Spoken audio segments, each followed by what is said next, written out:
Señor, gracias por la oportunidad de estar en este lugar. Gracias por la oportunidad de cantar a ti.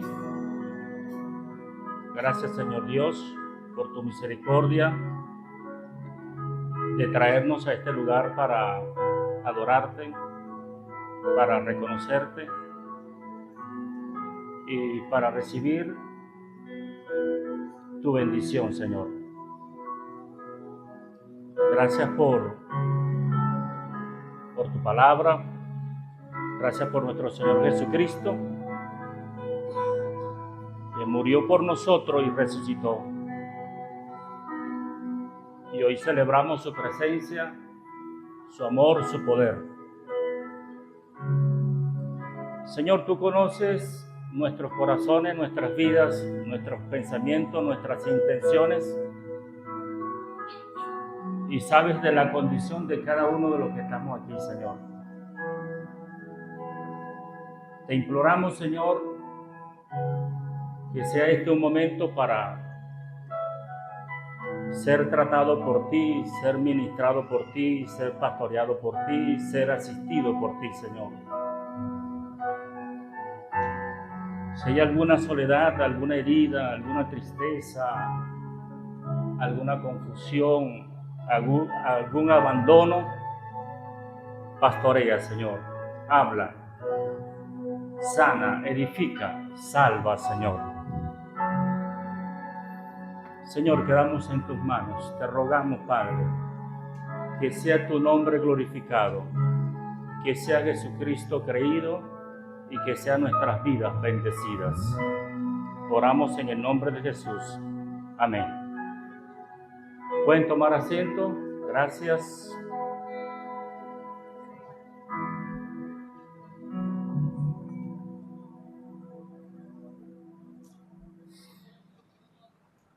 Voy a leer un texto que se encuentra en el Evangelio de Juan, en el capítulo 6, los versículos 60 al 71. Sean todos bienvenidos a este lugar. ¿Hay alguna persona que nos está visitando por primera vez? ¿Alguien está aquí en este sitio por primera vez? ¿Nadie? ¿Ya todos han venido con anterioridad?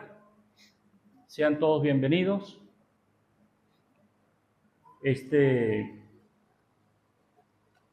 Juan, capítulo 6, versículos 60 al 71. También le damos la bienvenida a los de las redes sociales. Ahora no solamente hacemos servicio para el Señor de manera local, sino que nos extendemos un poco más allá a través de las redes sociales. Y ojalá que puedan interactuar en este momento. Después de esta predicación, vamos a tener la Cena del Señor. Comúnmente se llama Santa Cena, pero es la Cena del Señor. Y les pido entonces que en la medida de todo lo posible nos centremos un poco en lo que vamos a compartir de la palabra del Señor. Que estemos atentos, centrados en la medida de lo posible. Cuando comenzó el año, este amigo que está aquí, este hermano que está aquí, me hizo la propuesta de que leamos juntos la Biblia para compartirla después, la lectura. Quizás él se olvidó de eso. Yo también me había olvidado. Y él me propuso comenzar con el Evangelio de Marcos. Y leí el Evangelio de Marcos. Después me propuso leer el Evangelio de Juan. Eso fue comenzando el año, ¿verdad? Febrero. Pero cuando yo comencé a leer San Juan, el Evangelio de San Juan, no pude salir de San Juan. Y todo lo que he leído de la Biblia hasta hoy solamente ha sido el Evangelio de San Juan. El Evangelio de San Juan me atrapó de tal manera que me tiene maravillado. Porque de alguna manera Dios puso en mí la inquietud de conocer a Jesús, de ver cómo era Jesús, cómo pensaba Jesús, cómo procedía Jesús. Y cuando comencé a leer el Evangelio de San Juan o de Juan, ahí me di cuenta que habla muy claro de cómo es Jesús. Si alguna sugerencia yo le puedo hacer o algún consejo le puedo hacer, lea el Evangelio de Juan. Realmente es una maravilla el Evangelio de Juan. Y cuando el pastor me dijo que me tocaba predicar, ¿qué iba a hacer yo? Hablar de Juan. El asunto es que hablar de tantas maravillas de Juan. Entonces, en una ocasión, leyendo por cuarta vez el Evangelio de Juan, me detuve allí en Juan capítulo 6, versículo 60, que dice: al oírlas, muchos de sus discípulos dijeron: dura es esta palabra, ¿quién la puede oír? Sabiendo Jesús en sí mismo que sus discípulos murmuraban de esto, les dijo: ¿esto os ofende? Pues ¿qué? Si vieres al Hijo del Hombre subir a donde estaba primero, el Espíritu es el que da vida, la carne para nada aprovecha. Las palabras que yo os he hablado son espíritu y son vida. Pero hay algunos de vosotros que no creen, porque Jesús sabía desde el principio quiénes eran los que no creían y quiénes le habían de entregar. Y dijo: por eso os he dicho que ninguno puede venir a mí si no le fuere dado del Padre. Desde entonces, muchos de sus discípulos volvieron atrás y ya no andaban con él. Dijo entonces Jesús a los 12: ¿queréis acaso iros también vosotros? Le respondió Simón Pedro: Señor, ¿a quién iremos? Tú tienes palabra de vida eterna. Y nosotros hemos creído y conocemos que tú eres el Cristo, el Hijo del Dios viviente. Jesús le respondió: ¿no os he escogido yo a vosotros los 12? ¿Y uno de vosotros es diablo? Hablaba de Judas Iscariote, hijo de Simón, porque este era el que le iba a entregar y era uno de los 12. Cuando leí este texto, me llamó la atención la respuesta que Pedro, como portavoz de los 12, le responde a Jesús. La pregunta de Jesús fue: ¿queréis acaso iros también vosotros? Pedro respondió: ¿a quién iremos? Tú tienes palabra de vida eterna. Este texto, para comprenderlo, hay que ubicarse que es el último trozo de un capítulo, el capítulo 6. Ese último trozo, esa breve historia de esa conversación entre Jesús y esos discípulos, esa breve historia está insertada en otra historia un poquito más amplia. Y esa historia un poquito más amplia comienza en el versículo 1 del capítulo 6. Es decir, para medio entender esta historia que acabo de leer, forzosamente necesitamos comenzar en el versículo 1 del capítulo 6. Voy a hacer un brevísimo repaso de eso. El capítulo 6 comienza con Jesús haciendo un milagro. El milagro fue que multiplicó 5 panes y 2 peces, y con esa multiplicación de los panes y los peces, más de 5,000 personas comieron. Cuando los seguidores, que era una gran multitud, vio que Jesús hizo eso, ellos decidieron tomar a Jesús como su rey. ¿A quién no le va a interesar tener un rey que los pueda alimentar todos los días? Cuando Jesús vio aquello y escuchó que lo iban a colocar como rey, él negó la propuesta, desechó la propuesta y se fue a un monte solo. Es decir, Jesús decidió abandonar una multitud de más de 5,000 personas para estar solo. Entre tanto, como se hizo de noche, los 12 discípulos se montaron en una barca y se fueron a otra región. Esa región se llamaba Capernaum. Jesús fue al encuentro de los 12 que estaban en Capernaum y no lo hizo sobre una barca, sino que caminó sobre el mar. Obviamente, cuando estos 12 vieron a un hombre caminando sobre el mar, se asustaron. Y Jesús siempre hace y dice cosas un poco extrañas. No se asusten. ¿Cómo no me voy a asustar? Veo a alguien caminando sobre el mar. Yo soy, no temas. Esa frase de Jesús es interesante y es importante. No temas, yo soy. Se encontraron en Capernaum, ya se hizo de día. Vino otra vez la multitud que fue alimentada con los panes y los peces, buscando a Jesús. Como no lo vieron, fueron hasta Capernaum, también tomaron sus barcas y fueron hasta allá.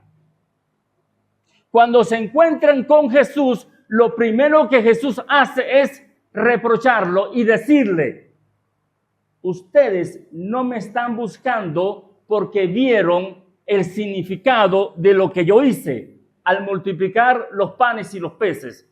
Ustedes simplemente me están buscando porque fueron alimentados. Y con base a eso, Jesús comienza a dar una enseñanza hablando acerca del pan, que Él es el pan de vida, hablando acerca de lo que ocurre con aquellos que comen ese pan.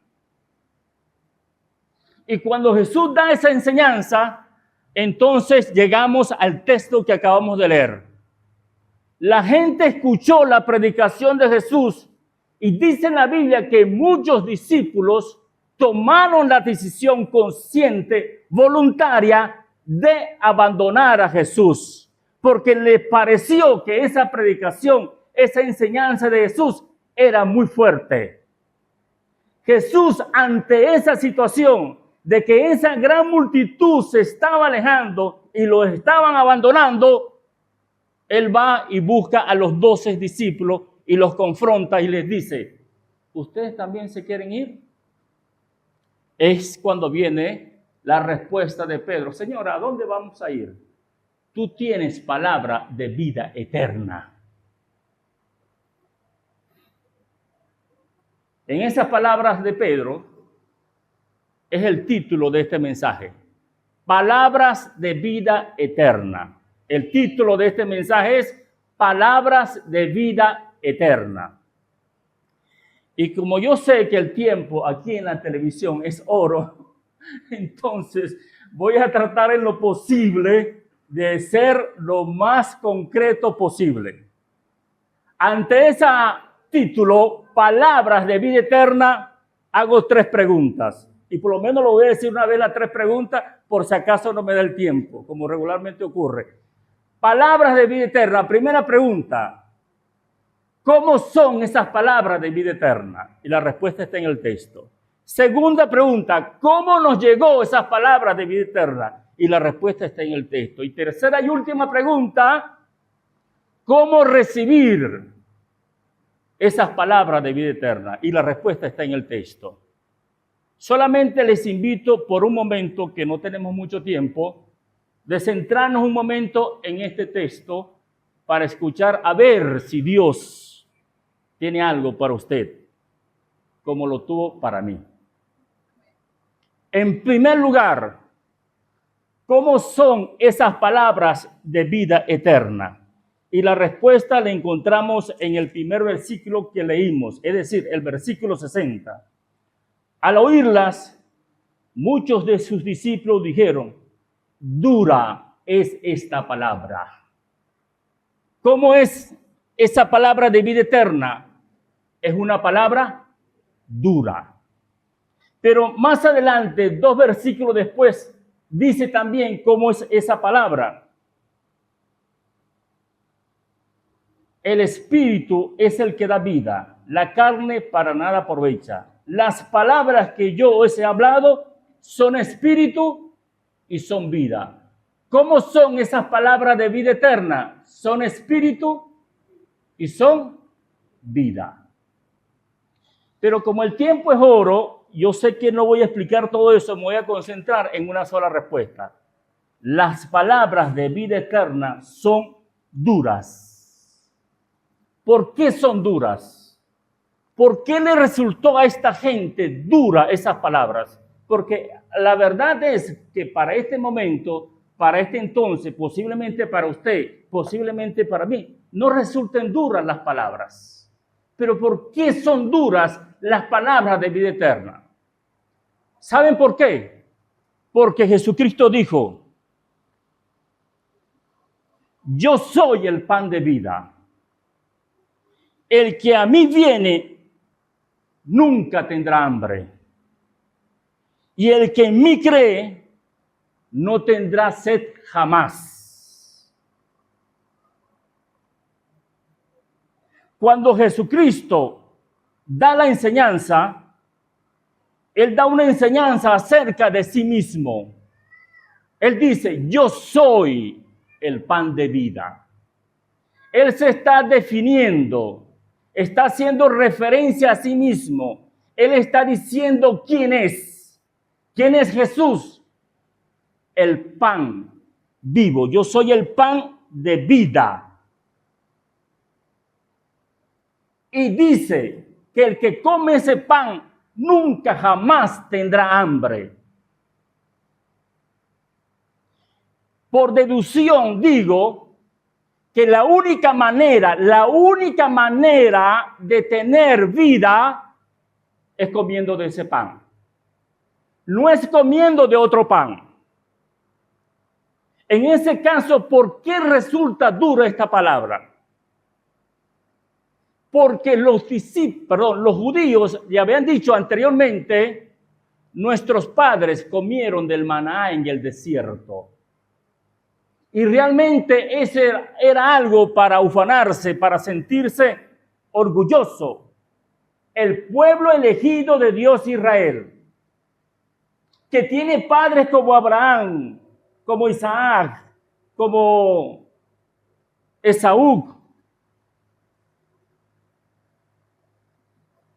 El pueblo elegido de Dios que tiene hombres como Moisés, por medio del cual Dios dio los mandamientos. El pueblo que estuvo en un desierto por 40 años y por 40 años fueron alimentados por Dios con un maná. Los judíos cuando dijeron eso, nuestros padres fueron alimentados por Dios en el desierto, ellos estaban diciendo, nosotros tenemos un fundamento. Tenemos algo en qué creer y es que Dios nos escogió y nos mantuvo en el desierto. Cuando Jesucristo dice, yo soy el pan de vida y el que de mí come nunca tendrá hambre, Jesucristo está diciendo en otra palabra, ya no más maná, ya no más Moisés, ya no más ley, ya no más desierto.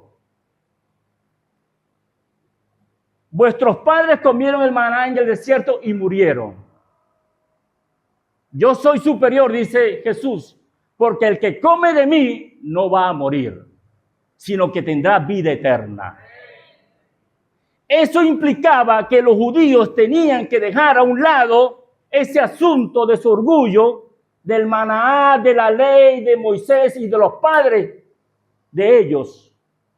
Y tenían que estar dispuestos a abandonar eso para seguir a una persona que le está diciendo en ese momento, yo soy el verdadero, yo soy la vida, yo soy el único y el que me sigue, el que come de este pan, nunca jamás va a tener hambre y nunca jamás va a tener sed.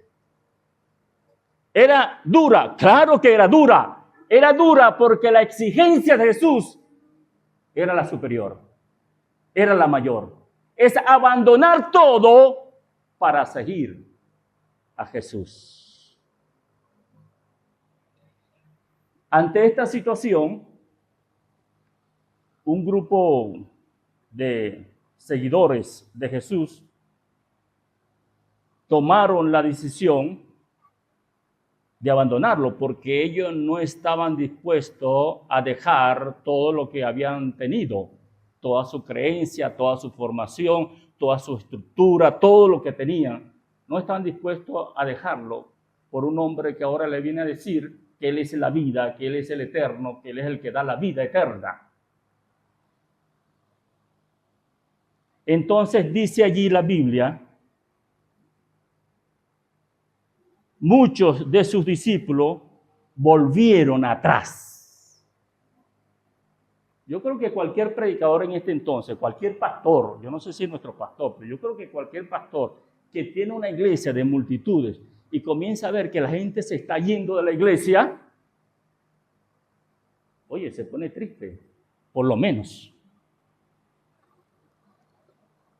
Volvieron atrás, dice la Biblia. Me gusta mucho la traducción, una traducción que se llama Biblia textual. Porque la Biblia textual traduce esa frase, volvieron atrás, de la siguiente manera. Traduce, volvieron a su vida pasada. Volvieron a lo que hacían. No solamente volvieron atrás, no solamente dejaron a Jesús, sino que volvieron a hacer lo que hacían antes. El que era pescador se fue a pescar. El que era fariseo se fue a ser fariseo. El que era saduceo, la gente volvió a su vida anterior como si nunca hubiesen escuchado a Jesús.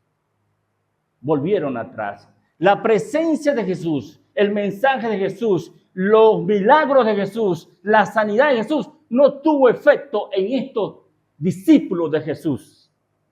Y ellos volvieron atrás.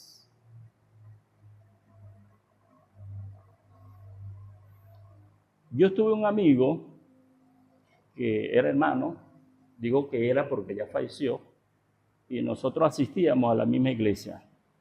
Este amigo era un hombre muy erudito, muy preparado. Ese hombre se metía en la Biblia y en las Escrituras de una manera impresionante. Y tanto era así su estudio que él llegó a corregir libros eruditos y le escribió cartas a esos eruditos y le dijo, este libro usted tiene un error por esto, y le aceptaron su error. El hombre era realmente una lumbrera. Nosotros, ya yo no seguí asistiendo a esa iglesia, me lo encontré un día, poco antes de él morir, porque él murió de un infarto, y a mí me llamó la atención que cuando conversé con él, porque cuando él me encontraba en la calle, bueno, eso era que se encadenaba a hablar porque le gustaba hablar de todo. Y me llamó la atención que la última vez que me lo encontré, el hombre que era cristiano, evangélico, creyente, seguidor de Jesucristo, era Hare Krishna ahora. ¿Qué le parece? Y no creía para nada en la Trinidad. Ese no solamente volvió atrás, sino que volvió más atrás todavía.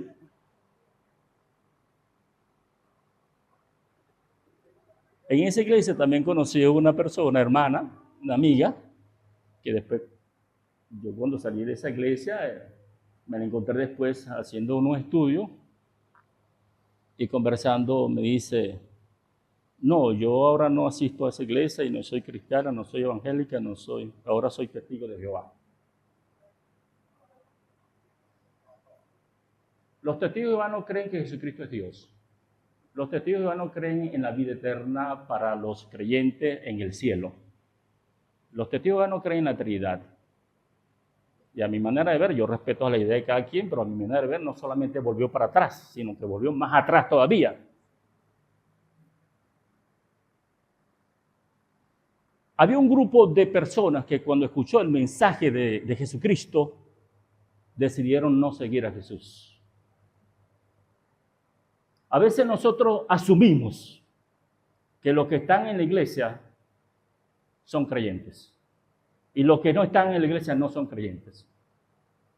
A veces asumimos que cargar una Biblia es ser creyente. A veces asumimos que ayunar, orar, hacer vigilia y hacer muchas cosas que hacen los cristianos es ser creyente. Pero muchos aquí eran discípulos de Jesús. Y un discípulo de Jesús es aquel que hace lo que Jesús está diciendo. ¿Y qué hacían los discípulos? Oraban, ayunaban, echaron fuera al demonio, sanaban a otras personas. Y con todo y que hacían eso, abandonaron a Jesús. ¿Por qué abandonaron a Jesús? Por una razón elemental. Ellos abandonaron a Jesús porque no creían en Jesús.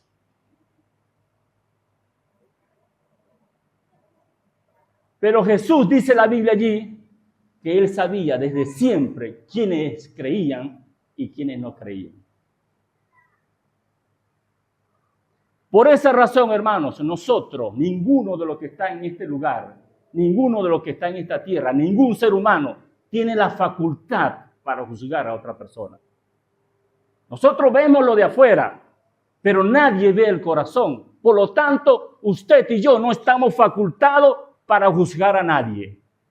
Así ore mucho, así no ore, así tenga mucha Biblia, así no tenga mucha Biblia, así ayune mucho, así no ayune mucho. Dios conoce los corazones. Y cualquier cosa se lo entregamos a Dios, se lo dejamos a Dios. Pero nadie puede engañar a Jesús. Entonces, esta gente decidió abandonar a Jesús. Jesús va a los 12 y les dice, ¿y ustedes qué van a hacer? ¿Como ellos? ¿O se quedan? Hermano, por favor, presta un poquito atención. Fíjense en la pregunta de Jesús. Jesús dijo, ¿ustedes qué van a hacer? ¿Se van como ellos o se quedan? ¿Por qué Jesús hace esa pregunta? Jesús hace la pregunta porque Él podía esperar que cualquiera persona lo abandonara. Pero lo que Él no iba a hacer era bajar la exigencia del mensaje. Él no estaba dispuesto a bajar su palabra, la exigencia de su palabra. Él prefería que se fuera quien se fuera, pero no iba a bajar la verdad de su mensaje y la exigencia de su mensaje. Porque esta gente buscaba a Jesús porque estaban interesados en la comida que Jesús les dio. Y no es que Dios no nos va a dar comida, no es que Dios no nos va a dar bendición. Qué bueno las bendiciones que recibimos de Dios. Pero ¿qué es lo que está enseñando el texto? El texto está enseñando que Jesús quiere que le busquemos a Él porque es Él. No por lo que Él nos da, sino por lo que Él es. No sé si se capta la diferencia.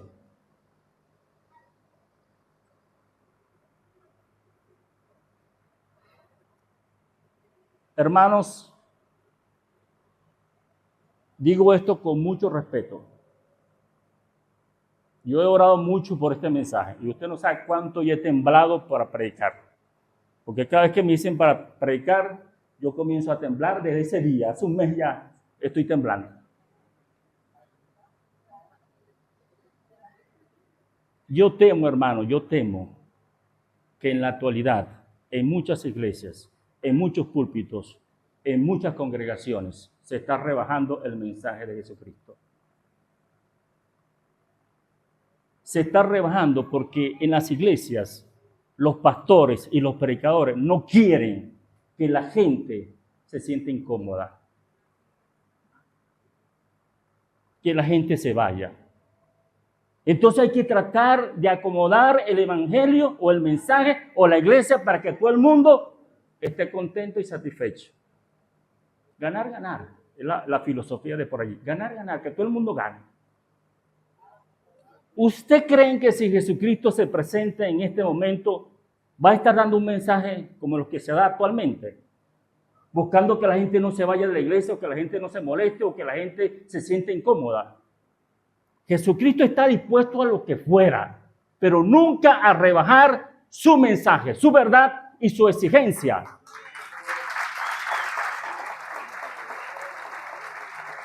Entonces, fíjense, hermano, con el corazón. Ahora se le dice a la gente, ven a Cristo y no vas a tener problemas. ¿A quién no le va a gustar eso? Un evangelio, un mensaje, una iglesia donde yo voy, ya no voy a tener problemas. Ahora se le dice a la gente, ven a Cristo y vas a tener una prosperidad en tu vida. Tú lo declaras y eso va a ser tuyo porque tú lo estás declarando. Eso fue lo que predicó Cristo. Eso fue lo que enseñó Jesucristo. ¿Cristo quiere que nosotros seamos prosperados? Claro que sí. Pero ¿cuál es nuestra intención al buscar a Jesús? ¿Cuál es la intención de la multitud cuando buscaba a Jesús? La intención debe ser ir a Jesús por Jesús, para tener una comunión con Jesús, para disfrutar de la presencia de Jesús. Y eso no va a implicar que no vas a tener problemas, que no vas a tener sufrimiento, que no vas a tener dolor, que no vas a tener escasez, que no vas a tener dificultades, que no vas a tener crisis. Sí la vas a tener, porque no somos extraterrestres, no somos robots, estamos insertos en esta sociedad y Jesucristo dijo, en el mundo tendréis aflicción, pero Cristo venció el mundo. Pero lo vamos a enfrentar con Jesucristo. Entonces, hermanos, es una palabra dura la que Jesús dijo, pero Él no podía rebajar esa palabra. Y Él estaba demandando entrega total, completamente, a su palabra. ¿Cómo es esa palabra? Una palabra dura. Imagínense, ya me quedan 7 minutos para estar. Bueno, vamos a ver si logramos con la segunda pregunta. La segunda pregunta es, ¿cómo nos llegan las palabras de vida eterna? ¿Cómo nos llega? Versículo 65 dice, y dijo, por eso os he dicho que ninguno puede venir a mí si no le fuere dado del Padre. Ninguno puede venir a mí si no le fuere dado del Padre. ¿Cómo nos llega esa palabra de vida eterna a nosotros? Porque el Padre nos trae a Jesús. Óigase bien. Yo quiero meterme esto en la mente, en el corazón. La única manera, la única forma que usted sea creyente y que yo sea creyente, la única es que el Padre me traiga al Hijo. Es que el Padre me traiga a Jesús. Eso quiere decir que para que usted tenga un encuentro con Jesucristo, ya Dios ha trabajado con antelación para que eso se dé. Lo cual quiere decir que la causa principal, la razón fundamental porque una persona se encuentre con Jesús es Dios, el Padre Dios. Esa es la causa principal. No es que usted oró mucho. No es que usted ayunó por su esposo, por su novio, por su papá, por su hijo. No, es que mi oración fue efectiva y poderosa y por eso se dio la sanidad y por eso se convirtió. La causa principal no está en la oración. La oración es un instrumento. Nadie es salvo si el Padre no lo ha decidido antes. Y la Biblia dice que la voluntad de Dios es que todos procedan al arrepentimiento. Entonces ahí está la causa por la cual llegamos a las palabras de vida eterna en Cristo Jesús, que es que el Padre nos trae a Jesús. Es Él el que hace la obra. De hecho, dice allí, fíjense, los judíos le dicen, ¿qué debemos hacer? Dicen los judíos, porque los judíos eran una cosa seria, ¿vale? Los judíos le dicen a Jesús, ¿qué debemos hacer para poner en práctica la obra de Dios? Es que los hombres, esa gente siempre estaban pensando que ellos tenían que hacer algo para ser salvos. Como aquí, como en la actualidad. Nosotros pensamos siempre que tenemos que hacer algo para ayudar a Dios a que nos salve. ¿Y qué le respondió Jesús? Jesucristo le respondió: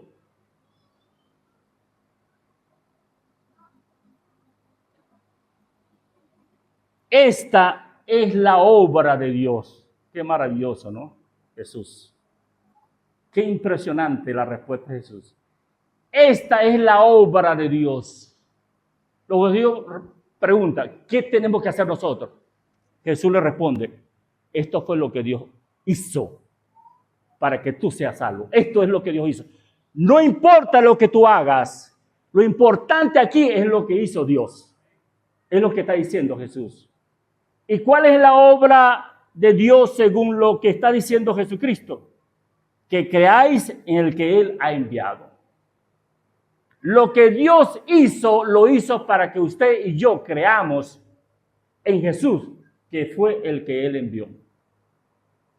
¿Están conmigo? ¿Se durmieron? Hermanos, en el Dios que nosotros creemos es un Dios eterno.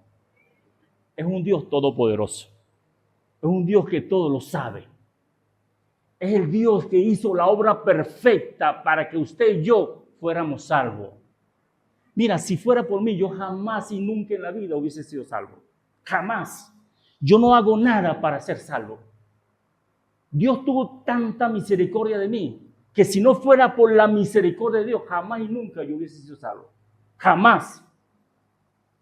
Él hizo una obra perfecta y sigue siendo así. Él sigue haciendo una obra perfecta en tu vida y en mi vida. Pero es Él el que la hace, no somos nosotros. Él es eterno, todopoderoso, conoce todas las cosas. Es decir, de allá para acá, no de aquí para allá. ¿Se entiende? Hermano, con todo respeto, yo no entiendo eso de cuando se dice, yo voy a alabar a Dios y a orar a Dios para forzarlo a hacer algo. ¿Qué puedo forzar yo a hacer a Dios? Yo soy un minúsculo, un polvo en la tierra. Él es el Todopoderoso. Si usted tiene alguna necesidad espiritual, alguna inquietud espiritual en este momento, es porque Dios la puso en su corazón. Él es la causa, el superior. Él es el que nos mueve a nosotros. Nosotros no estamos moviendo a Dios para nada. No es por mis muchas oraciones o vigilia o ayuno o asistencia a la iglesia o mucho leer la Biblia que yo voy a mover a Dios. Esa es demasiada pretensión. Demasiada pretensión. ¿Cómo es posible que yo, Douglas Rojas, un ser imperfecto, limitado, mortal, pueda mover a Dios a hacer algo?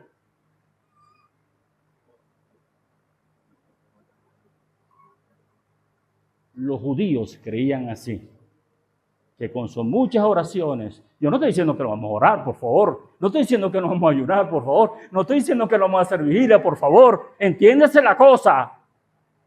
Lo que estoy diciendo es que eso no es la causa, sino que Dios es la causa. ¿Cómo nos llega la palabra? Nos llegó la palabra y nos llegó el tiempo.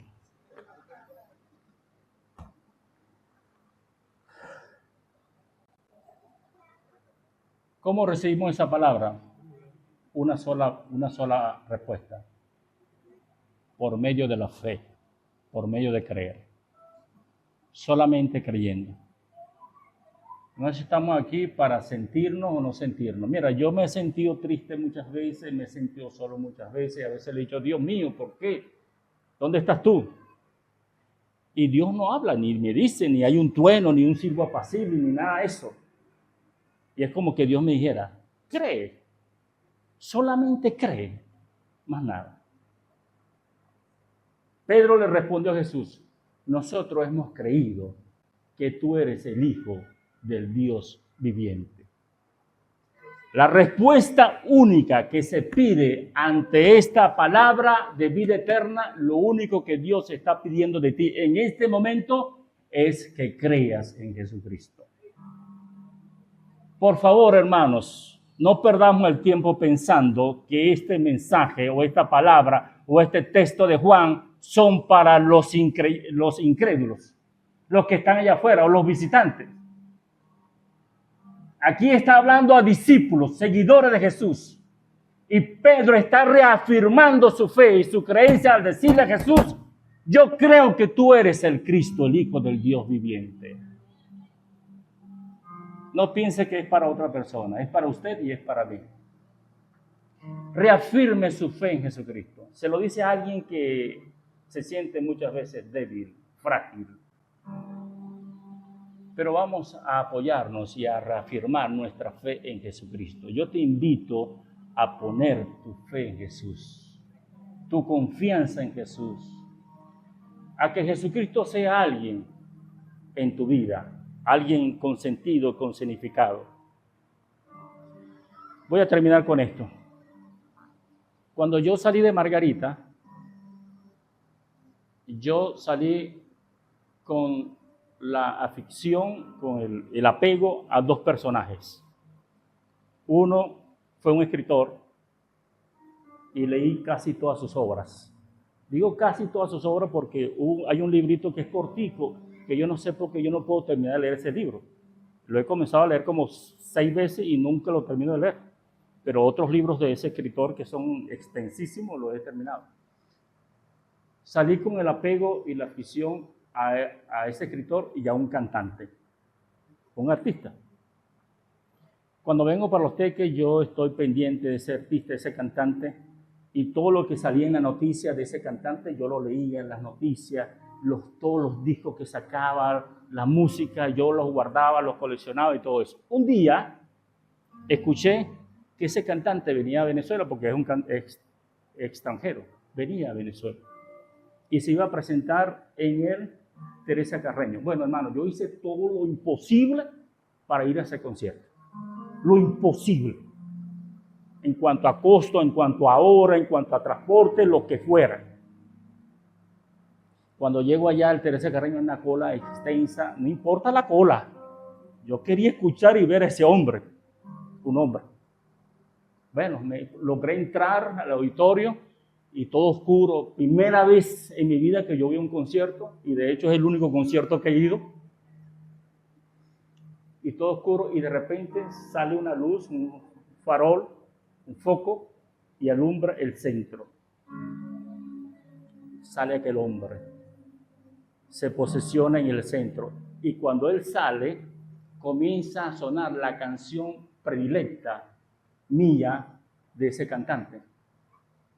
En ese momento, hermano, yo pensé que me iba a dar, me iba a dar algo, pues, porque era tanto la emoción, yo olvidé al mundo y lo que estaba a mi alrededor, en verdad, textualmente, y nunca quité la atención desde que ese hombre comenzó a cantar hasta lo último. Yo estaba como transportado, pues, yo estaba como en otro planeta.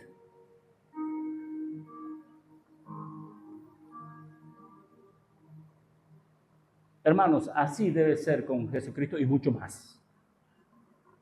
Cuando uno se encuentra con Jesucristo, es como que uno se encuentra con el amor de su vida. Cuando una persona está enamorada, esa persona que ama desplaza cualquier cosa. Jesucristo pide de nosotros que nos enamoremos de Él. Que sea el amor de nuestras vidas de tal manera que sea lo más importante. Lo que tenga sentido y significado para la vida. Sin Jesucristo, hermano, nosotros no podemos vivir. Nada tiene sentido, no tiene sabor, no tiene color.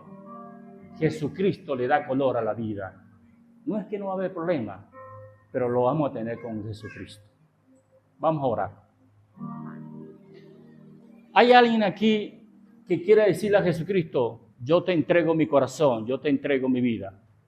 Gracias a los amigos de las redes sociales que nos acompañaron hasta este momento.